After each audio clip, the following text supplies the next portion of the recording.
So, good day po sa ating lahat. So, gagawa po tayo ng model generation of GSIS frame using STAAD Pro Connect Edition. So, tingnan po natin yung plano po natin. Bale, ito po yung front view niya. Then, ito po yung first floor. Bale, wala pong kwan dito. Column, pati po dito. Then, ito po yung second floor. So, bali, assume ko po muna dito sa STAAD po muna natin na lalagyan ko po muna ng column pero alisin din na po natin mamaya para mabilis, mas madaling gumawa pa ng model niya. So, click po natin to. 0, then press, then right click, select cursor, node cursor, space. Then translational Revit po to the Y na, bale, sabihin po na natin 1.5. Next step, then okay. Bale po bale, assume ko, hatiin ko po muna to, no? Gawin ko muna pong dalawa. Bale, 1, 2, 3, 4, 5, 6, 7, 8. Bale, 9 steps. Skip lang po natin. Select po natin itong beam, space, translational repeat to the X. Tapos 9 steps na take to 4 meters. Yan. Click lang po natin itong link step. Bali, click po natin itong open base. Para ganito po magiging itsura niya. Pag hindi pa natin clinic tong open base, magiging box po siya. May box po na literal. Check po natin kapag di natin na-click to. Open base. Yan, ganyan po mangyayari. Kapag naka-open base po, wala ito. Itong mga to. So, ulitin po natin. Select, translational repeat. To the Y ng 9 steps. 4 meters, link, and open base. Yan po ang mangyayari. Click OK. O yan. Hindi po magkoconnect sa baba.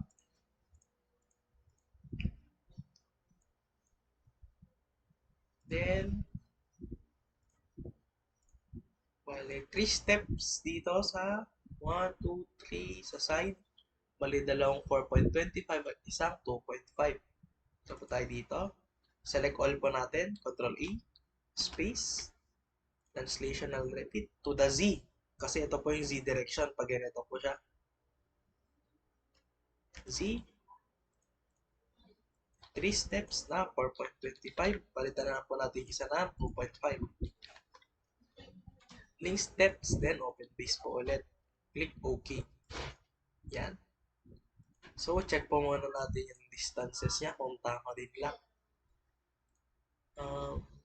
Utilities, node tools, node to node distance. So, okay naman siya. Yan. 4 steps. Ay, 4 meters. Okay. 4 meters. Bali 11 to. Then, 36. So, check. Ito po tayo sa node tools. Remove na po natin. So, ang gagawin na lang po natin, ikakopy na lang po natin itong beam na to. Ayan. Bale, ang height po ng ating building is bale 3 meters. I-front view po natin. Punta sa view. Front view. Select lang po natin to lahat. Okay. Ayan. Then, check nyo po na. Naselect na po yan lahat. Then, space. Translational repeat po natin. Ulit. To the Y. 2 steps and 3 meters. So, link step. So, okay. O, yan na po yung tsura niya. Then, tap view po natin saglit. View. Isometric. O, yan na po yung tsura niya. Ang gagawin na po natin is maglagay po tayo ng stringers or landings to dito. Dito and dito. Dito po sa ating plan, ito po. Then ito, then dito. Yan. So, bali kalahati niya na lang po. Gawin na lang po natin, is-copy na lang po natin. Select na lang po natin to. This one. Unselect po natin yan. Tapos ito. And Control C, then Control V. Bali sa Y direction po. Kasi pababa, so gawin natin negative 1.5. Check nyo po to bababa. Makakopy niya po yan. Yan. Yan na po yun. Press escape. So, alisin na po natin to. Ito. Gawin na po natin isa. So, bali 1, 2, 3. 1, 2, 3 dito po. Doon po yung aalisin natin. Alin. This one. Alisin po natin to. Select lang po natin. Then, ito na lang po lahat. Yan. Then, delete. Delete din, okay. Yes. Then, ganun din po dito sa kabila. Bale, 1, 2 sa pangatlo po. 1, 2 dito. Click po natin yan. Yung mismong node po para ma-select po lahat ng nakakonect sa kanya. Yes. So, ganyan na po. Yan na po yung itsura niya. Then, susunod po natin gagawin is ito. Magre-number po tayo. I-renumber po muna natin lahat sa mas mataas po dito para hindi na po maggulo-gulo mamaya. Hindi na po maulit-ulit yung ibang number. So, sabihin ko muna pong 5,000. Select all po muna natin lahat. Tapos, geometry, renumber beam, yes. Then, gawin natin muna pong 5,000. Accept nodes. Right-click, select cursor, nodes, renumber nodes. Selectin mo na lahat ng nodes. Control A ulit. Number, yes. Ngayon ko muna pong 5,000 bago natin ayusin. Accept. So, ito na po. Ayusin na po natin. So, renumber nodes. Base will be 1. Run for will be 1,000. And hanggang RB is 3,000. So, ito tayo sa view. Front view. Select lang po natin to lahat. Yung base daw po is mag-start ng 1,000. Ay, 1 pala. 1. Sorry. Dito po tayo sa geometry. Then, renumber nodes. Yes. Click pa natin itong double arrow to the right. Then, once and accept. Okay, naman po is 1,000. Number nodes. Then, click this and accept. Naman po yung 2,000 lahat po yan. Oh, no. The number nodes. 2,000. Lastly, sa roof. Number nodes, yes. 3,000. Okay. So, ang susunod natin gagawin is tong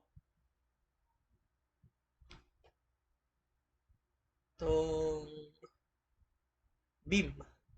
Ground floor will start at 1,000. Second floor will start at 2,000. Then RB, ganun din ulit. Bale, skip po natin. Bali, beam na po. Select po natin tong beam. Check po natin kung naselect lahat. Beam muna natin. So, naselect naman lahat ng first floor beam. Then, renumber. Yes. 1,000. Click po natin ito. Accept. Naman po tayo sa ito po. Select po natin lahat yan. Check po natin kung na-select. Sali na po natin tong stringers or landings. Yan. Then, renumber. Select. Ay, geometry pala. Then, renumber beams. Yes, 2,000. Accept. Lastly, for the view, front view, select natin po lahat tong roof beam. Check po ulit natin kung na-select. So, okay. Break geometry. Yes. 3,000. Accept. Okay, so susunod po is column. So base to ground floor will start at 100, shift to 1,000, so may 100 and 200. So front view ulit po natin yan. Select lahat po natin to. Base. Check po natin yung naselect lahat. So naselect po naman po lahat. Geometry. Na-number po natin yan. Bali 1. Click that and then balik sa view, front view. Select po natin lahat tong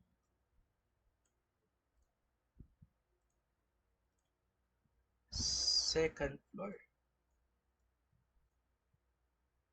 Check po natin yung na-select lahat. So, hindi na-select lahat. Hindi na lang po natin to. Then, na-select naman lahat. Balik, ito. Hindi na-select. Para ma-rotate nyo po, click nyo na lang po yung mga arrow keys nyo po. Para ma-check nyo kung na-select. So, na-select naman lahat.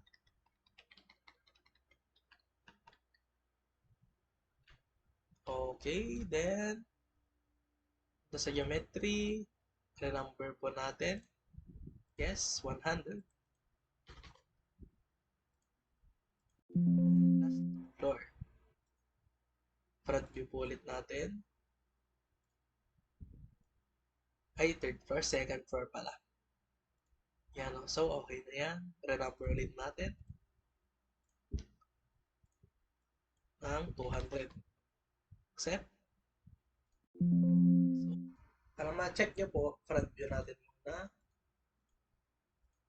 Press nyo na lang po yung Shift N para sa nodes. Ayan na po, bali 1, mga single digit dito, tapos 1,000, 2,000, 3,000. Pag paalisin nyo po yan, Shift N nyo lang po ulit. Sa beam naman, Shift B. Yan. 100 po itong mga to. Column niya, second floor column, 200. Roof beam, 3,000. Second floor beam, 2,000. Tapos mga tie beam niya siguro is mga yan, mga 1,000. So, okay na. Shift din na po natin. So, check po natin kung may naulit na node. Duplicate nodes. Wala. Wala. Orphan nodes. Duplicate. Wala. Zero length. Wala rin. Overlapping. Wala. So, okay na po yung geometry natin. So, susunod po natin gagawin is yan, roof definition. Bale, ito pong mga to, yung group niya na gagawin natin. RB1, yan lahat po yan. So, punta po tayo dito sa ito, Control G. Hatiin ko na lang po para makita natin. Yan. Control G, then create po natin to. Shortcut ko na lang po. Pero konti lang type natin. RB1. Then beam. Enter. Enter ulit. RB2. Palitan natin ng beam. Enter. RB3. Beam. Enter. Then string nyo lang. 2F beam. 2B1. 2B2. 2B3. Then B1. 2C1. Second per column. Then 2C2. Then C1. C2. So 12. Then all column AC. AB. All beams. Okay. Then, ito gawa na din po tayo ng floor load. Select create to second floor, two-way na with partition. Floor. Okay. Enter ulit. Second floor, two-way. Beam, floor. Okay. Ayan na po. Nagawa na po tayo na Then, i-assign na po natin yan. Bali, ito po yung tsura niya. Ayan.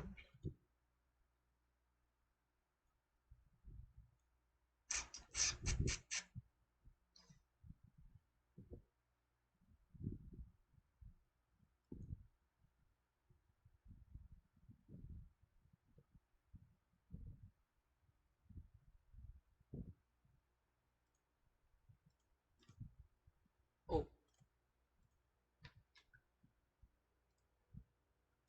mag-assign na po tayo. So, dito muna po sa roof beam. Start po tayo dito sa roof beam. Yan, nakaselect na po yan. Select objects. Yan. Bali po, ang beam 1 po natin is lahat po dito sa Z direction. So, punta lang po tayo sa select. Parallel to Z. Yan, B1 na po yan. So, click lang po natin to. Associate. Yan. So, RB2 natin.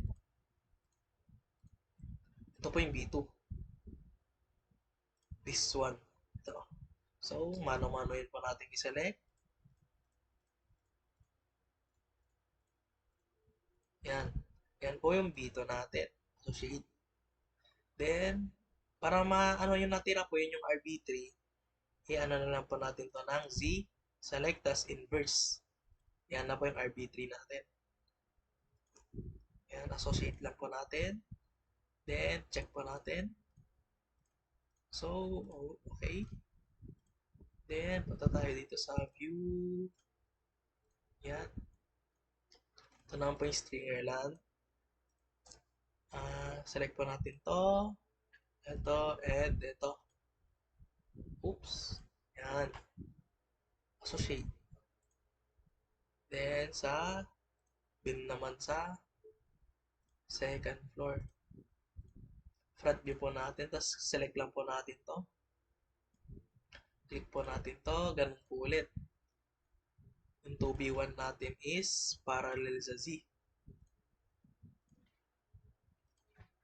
Yan. Associate. Then sa 2B2 natin is yung ito po yung minano-mano kanina sa RB2. Yan. Associate po natin. Then gawin po natin yung inverse ulit po kanina. 2B2. Highlight. Then to the Z. Then inverse. Yan po yung B3 natin. Yan.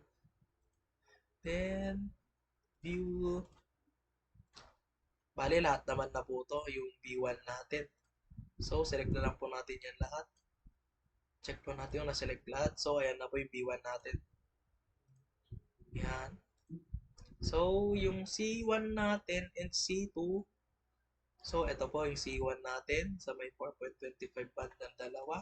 Then, C2 po natin yung mas maikli. So, yung 2C1 natin, i-ano po muna natin. Here. Then, click this. Yan. Left side view po natin. Ito po yung C1 lahat po to. 2C1. Yan. So, click this. Then, associate. Tapos, inverse na lang po. Then, sa C2 yan. Associate. Then, okay na.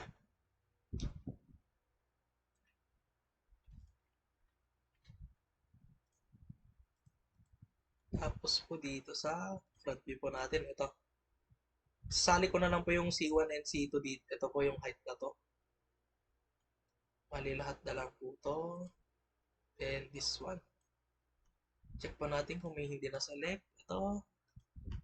Hindi na-select. Ayun. Ito. Ito. Unselect pa natin yan. Ito may hindi na-select dito. So, click nyo yung pang arrow para makita nyo. Yun. Hindi po na-select to. Oh! Hindi ko napindot yung control ulit. View pa natin. Front view. Select ko na lang po lahat yan. Tapos, maliban lang dito sa baba niya. Yan. Check po natin ulit. Bale, ito po, hindi na-select. Click po natin yung control bago nyo i-click to para hindi po maalis. Oh, wait. Ayun. Select po natin to. Then, this one and this one. So, unselect po natin to. And ito. Kasi column lang po kailangan natin. Unselect po natin yan. Tapos select po natin to. So, okay naman na po lahat. So, click po natin to. Yan. Bale, select na lang po natin yan. Mag left side view. Select po natin to lahat. Check po natin kung na-select lahat. So, na-select naman lahat. So, ito po yung C1. C1. Yan. So, associate. Then, para yung inverse na lang po yun. Para hindi na natin isa-select to. Yan. This one, C2, associate. Then, yan. So, lahat po ng columns. Punta lang po kayo dito sa select ulit, parallel to Y. Yan. Tapos, associate nyo lang po. Then, inverse. Yan naman po yung all beams. Yan.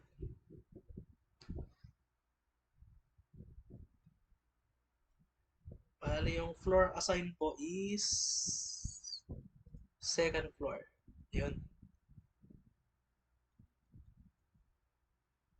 Ito po yung mga floor niya. Parang ito lang po yung wala kasi stairs. Same with this. So,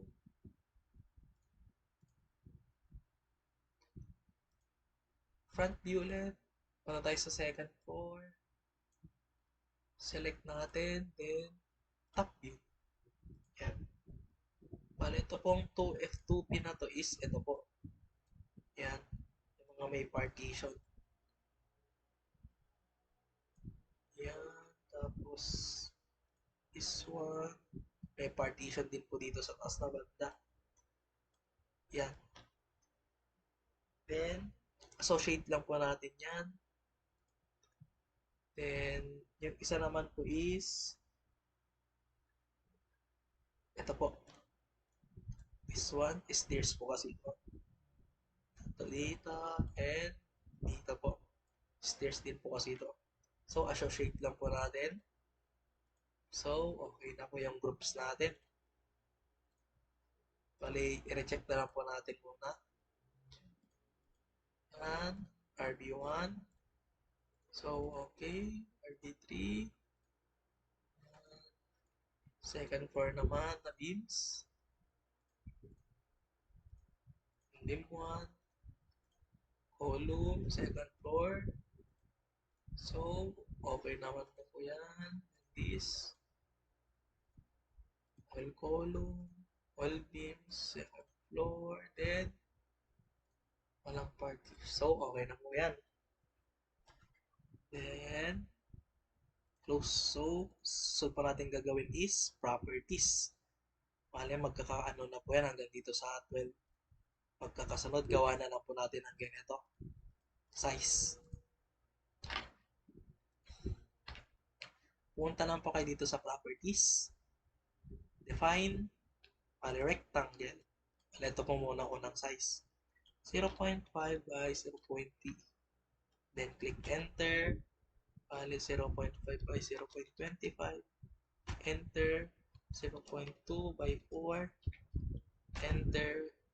Then, 2 by 3. Enter. Then, 5 by 3. Enter. 25 by 3. Enter. 2 by 4. Enter. Tapos, 3 by 5. Enter. Check po natin kung may nalalagay yung 8. So, ito na po yan. So, column na po tayo. Column natin 0.3 by 0.5. Then, 0.3, then 0.5, then 0.3. Enter, then close. So, dapat 12. O yun, sakto 12. Check pa natin. 3 by 3, 3 by 300 by 500, 0.50 by 0.35. So, okay naman na po. So, okay na po tong sizes niya. So, bale, same lang naman po dito sa group natin, di ba? Yung RB1, same sa R1. Magkakasunod po. So, punta na lang po tayo dito sa group. Click lang po natin model, group. Click po natin to. This one, RB1, highlight, then assign. Automatic na pupunta po dito. Yan, close, uncheck po muna natin to. Then, click po natin yung 2, highlight. Then, 3, highlight po natin itong sa group. Then, 4, highlight. 5. And 5, highlight. 6, 7, and automatic na pumupunta po dito. Then 8, then 9,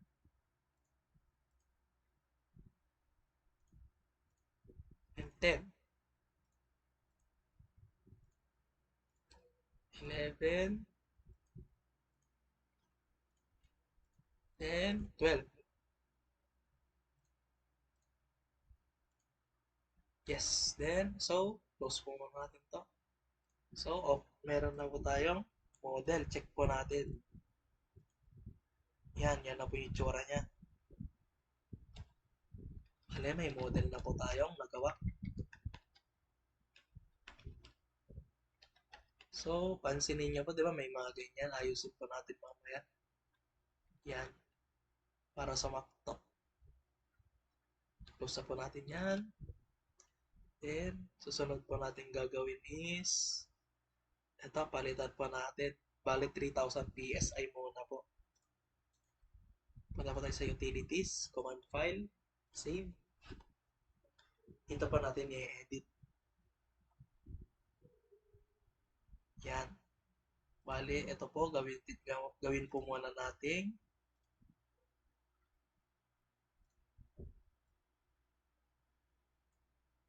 This one. 2.13756. Kasi gagamit muna po tayo ng 3,000 PSI. Then, strength. 20684.3. Yan. Then, Control S. Extend po natin yan. Then, susunod po natin gagawin is, gawa po tayo ng support. Mali sa support, punta sa General, Support, Create, and Fix yung gagamitin po natin. So, punta po tayo sa support, create, then fix, add, then punta pa tayo dito sa i-front view po natin. Then, select po natin to lahat. Then, click po natin tong support. Okay. Select po natin ulit. Assign.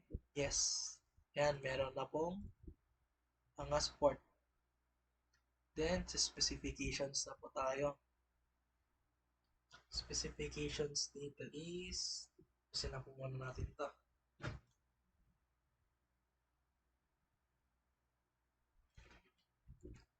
Yan.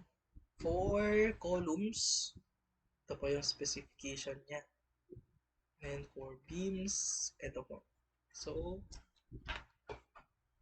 beam. Property reduction factors, 4 columns po muna. Yung 1, 0.7, 0.7, 0.7. Click add. Then, mag-add po ulit tayo. Primary property reduction factor. Then, 1, 0.01, 0.35, 0.35. Click add.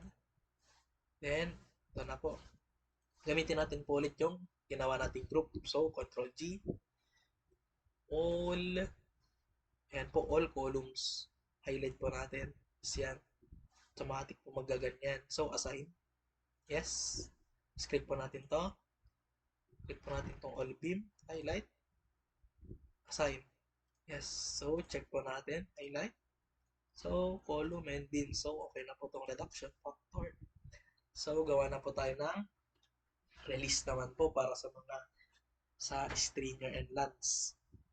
So, gawa po tayo na ito. Release, start, release. Dito po, check po natin tong MC. Then, add. Then, ganun po ulit. Release, pero end. Release, then MC. Add. So, gawin ko lang po is, highlight ko lang po yung 2SL, highlight. Yan. Then, assign. Click po natin yung end, tapos highlight po natin ulit. Assign. Yan. So, meron na. Then, gawa po tayo ng ito.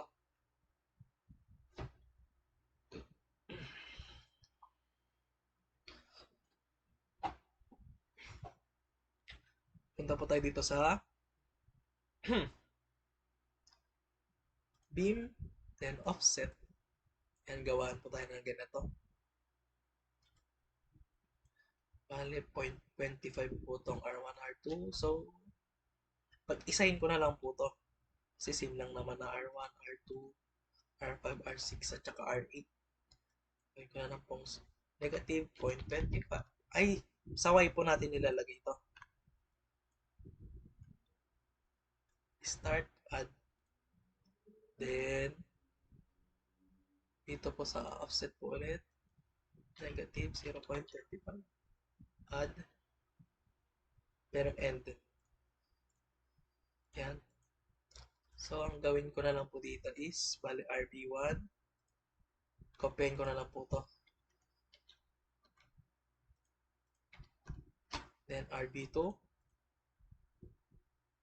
Copyin ko po ulit to. Then, RB5 and 6. Copyin ko po ulit to. Then, ito, RB6.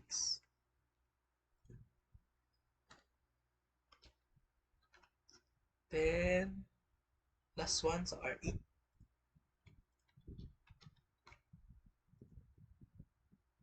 Then, assign. Yan. So, select lang po natin to ulit. Control A, Control C. Tapos ganun po, ilagay po natin lahat sa end. Then, assign. Yan, so, okay na po yan, 0.25. Then, gawa po ulit tayo. Beam, offset, bali 0.2. Negative 0.2, start, and add po ulit tayo na sa end. Negative 0.2. At pala, ang point 2 natin is yung R3 and R7. So, R3, kunin lang po natin to. Control A, C, V. Control V natin po dito.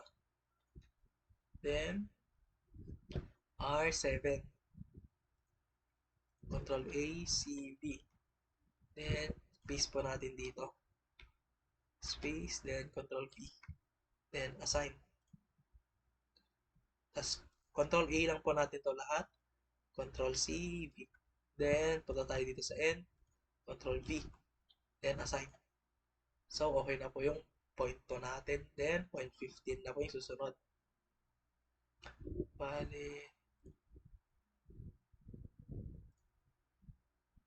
beam, offset, negative 0.15. Add, tapos end naman po yung susunod. Kaya negative 0.15 add. Then, punta dito sa 2ASL, highlight po natin. Assign. Then, assign. Yan. Close po natin. So, check po natin. So, lahat po yan. 0.25. Tapos ito po yung 0.2. 0.15. So, okay na po. Then, sa diaphragm na po, gawa tayo ng floor diaphragm. So, punta po tayo dito sa node. Floor diaphragm, 1. Then, yung height po nito, di ba, 1.5. Then, do not check define floor range, do not tick floor range, tick calculate.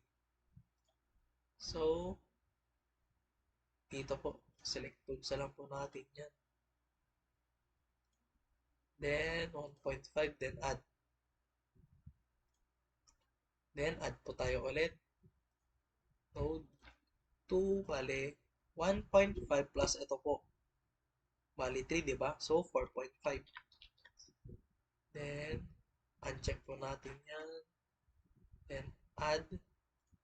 Then, load po ulit. Bali 3, ang height po is plus 3 ulit. 4.5 plus 3, 7.5. Uncheck. Then, add. Then, so, check pa natin yung tsura niya sa view. So, ayan na po. So, dito po mukhang nagpantay naman na po sila, no? Ayan. So, okay na po ang ating model. Hmm.